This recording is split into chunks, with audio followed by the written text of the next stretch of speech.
پاکستان اور بھارت کی بڑھتی ہوئی کشیدگی نے جہاں دونوں ممالک کی حکومتوں کی سوچ، نظریہ، ضرورت، دور اندیشی اور مفاد کو دنیا کے سامنے کھول کر رکھ دیا ہے، وہیں دونوں ممالک کا میڈیا بھی کھل کر سامنے آ گیا ہے۔ صحافت ریاست کے چوتھے ستون کی حیثیت رکھتی ہے اور یقیناً کسی عمارت کے چوتھے ستون کا اس عمارت کو اپنی جگہ کھڑا رکھنے میں بنیادی کردار ہوتا ہے، کیونکہ الیکٹرانک ہو یا پرنٹ میڈیا، اس کا تعلق براہ راست عوام سے ہے، اس لیے یہ رائے عامہ بنانے میں ایک اہم کردار ادا کرتا ہے۔ الیکٹرانک میڈیا کے اثرات زیادہ گہرے اور دیر پا ہوتے ہیں، اس لیے ہم صرف الیکٹرانک میڈیا کے کردار کو ہی زیر بحث لائیں گے۔ کسی خبر کو درست عناصر کے ساتھ پہنچانا صحافیانہ ذمہ داری ہے۔ دونوں ممالک کے درمیان کشیدگی میں میڈیا نے جو کردار نبھایا ہے، کیا وہ ذمہ دارانہ تھا یا نہیں؟ انگن چیلنجز اور ریٹنگ کی دوڑ، ہر خبر سب سے پہلے میرے چینل سے چلنے کی خواہش نے خبر کی صداقت کے لیے وقت محدود کر دیا ہے۔ اطلاع مصدقہ ہے یا غیر مصدقہ، اتنا انتظار کیا تو دوسرا چینل بازی لے جائے گا۔ اس خوف نے چینلز کو غیر ذمہ دار بنا دیا ہے۔ کسی بھی ملک کے میڈیا پر اس کی حکومتوں کے بہت گہرے اثرات ہوتے ہیں اور اکثر ان کی پالیسیاں بلا واسطہ یا بالواسطہ حکومتی وقت کے تابع ہوتی ہیں۔ جن ممالک کی حکومتیں برتبار، معتدل اور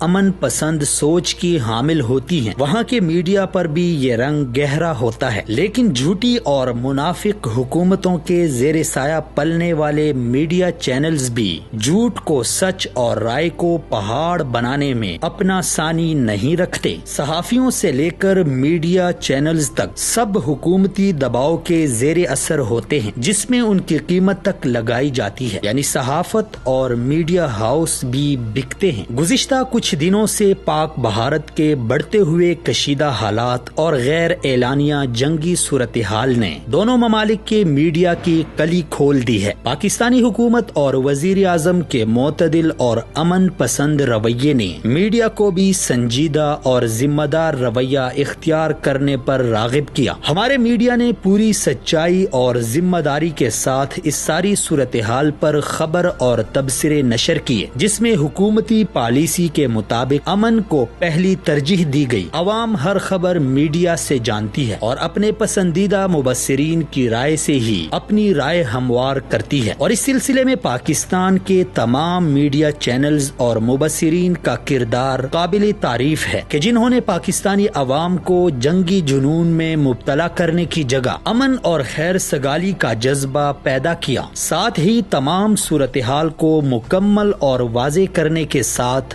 ہر طرح کے حالات کے لیے تیار کیا، افواج پاکستان کا مورال بڑھایا۔ اس طرح پاکستان کی ریاست، صحافت، فوج اور عوام سب ایک ہی پیج پر نظر آئے۔ دوسری طرف بھارتی میڈیا کے کردار پر نہ صرف بیرونی دنیا میں انگلیاں اٹھیں، بلکہ خود بھارت میں سنجیدہ صحافت کرنے والوں نے بھی سخت تنقید کا نشانہ بنایا۔ مودی سرکار کا تعصب، منافقت اور جھوٹ سے ان کا میڈیا بھی متاثر ہوا۔ نہایت غیر ذمہ دارانہ اور جھوٹی خبریں نشر کرنے سے لے کر پاکستان کو زبانی و کلامی طور پر تباہ کرنے کی کوشش نے ان کے میڈیا اینکرز کو خاصا مضحکہ خیز بنا دیا۔ پاک بھارت کشیدگی کے دوران ان کا میڈیا نہ صرف جھوٹ بولتا رہا، بلکہ اس نے عوام کو ایسے جنگی جنون میں مبتلا کر دیا جو اب خود مودی سرکار کے گلے پڑ گیا ہے۔ بھارتی میڈیا کا جھوٹ ساری دنیا کے سامنے مکمل واضح ہو چکا ہے، اور نہ صرف پوری دنیا کے معتبر اخبار و چینل بلکہ خود بھارتی عوام بھی اس پر کڑی تنقید کر رہے ہیں۔ بھارت کی پاکستان کے اندر سرجیکل سٹرائک کا ڈرامہ ہو